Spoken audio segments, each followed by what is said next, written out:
फिर फंसे केजरीवाल, छापा, ईडी की रेड, संपत्ति जब्त, घर से मिले करोड़। जो केजरीवाल सत्याग्रह के लिए निकले थे उन्हें फिर से नोटिस मिला और तो और कई नेताओं के घरों में ईडी की रेड पड़ी और करोड़ों की जब्ती भी, जिससे ये नेता काफी बौखला गए हैं।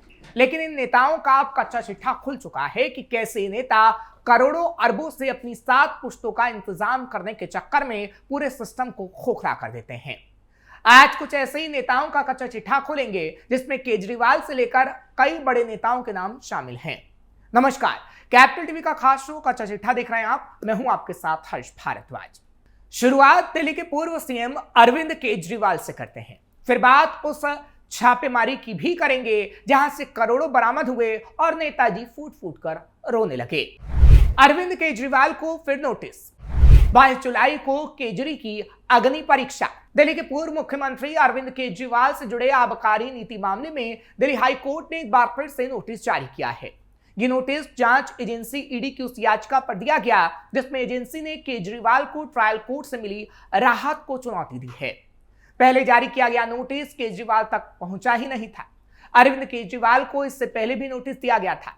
अब इस मामले में फिर से सुनवाई होगी जहां पर केजरीवाल मौजूद हो सकते हैं।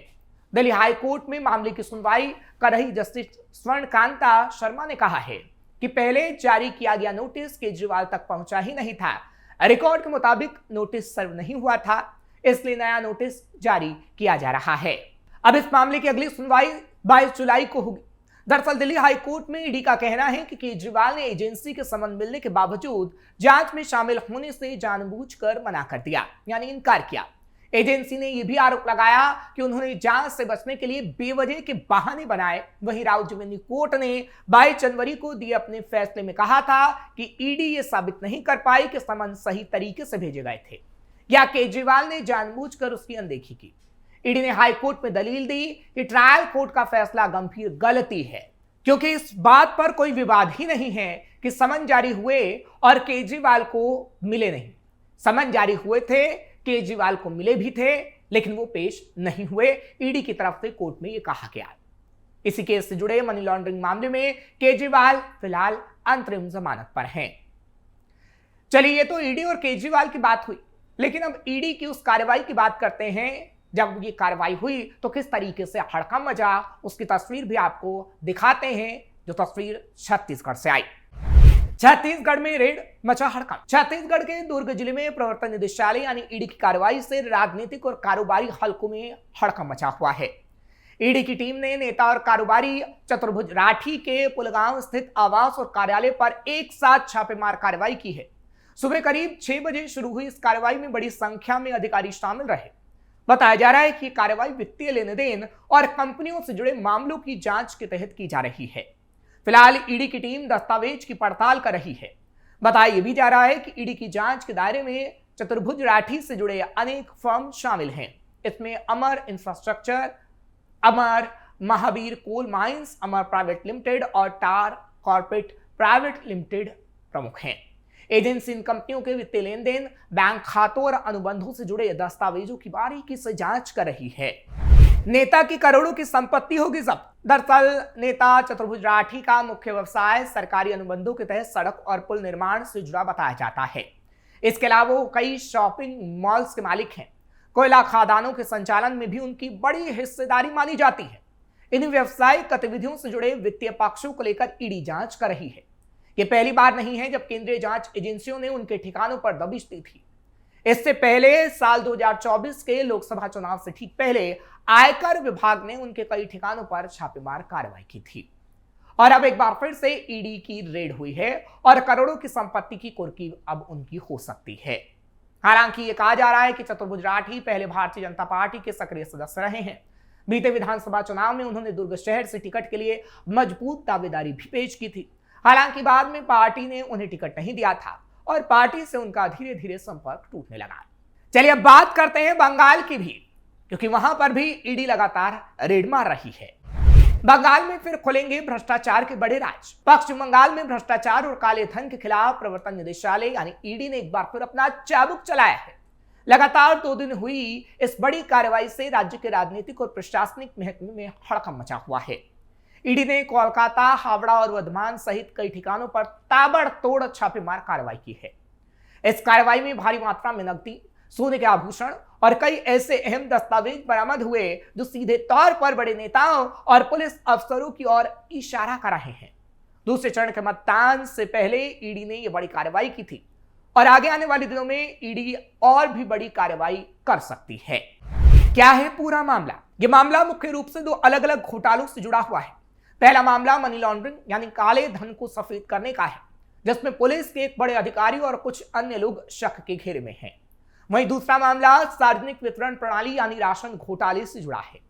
ईडी की टीमों ने इन दोनों मामलों में 25 और 26 अप्रैल 2026 को कुल 14 ठिकानों पर एक साथ दबिश दी थी। इस दौरान जांच एजेंसी को लाखों रुपए का कैश मिला और कई बड़े सबूत भी, जो आने वाले समय में कई सफेद पोशों की मुश्किलों को बढ़ा सकते हैं। ईडी की छापेमारी में क्या क्या मिला? 26 अप्रैल 2026 को ईडी की कोलकाता जोनल यूनिट ने मनी लॉन्ड्रिंग केस में 3 ठिकानों पर छापा मारा था। यह कार्रवाई सोना पप्पू, जय एस कामदार, डीसीपी शांतनु सिन्हा विश्वास और अन्य के खिलाफ चल रही जांच का हिस्सा है। कल्याण शुक्ला और संजय कुमार कनोडिया के परिसरों की तलाशी ली गई। इस दौरान 10 लाख रुपए कैश, सोने के गहने, डिजिटल डिवाइस और कई अहम दस्तावेज जब्त किए गए और ये कहा जा रहा है कि तकरीबन 10 किलो सोना जब्त हुआ है। बरामद दस्तावेजों से पता चलता है कि संदिग्धों राजनीतिक रूप से जुड़े लोगों के बीच बड़े पैमाने पर नकदी का लेन देन हुआ। डीसीपी शांतनु सिन्हा की भूमिका क्यों घेरे में है? मामले में डीसीपी शांतनु सिन्हा विश्वास की भूमिका बेहद संदिग्ध मानी जा रही है। ईडी ने जांच में शामिल होने और पूछताछ के लिए उन्हें आधिकारिक समन भेजा था।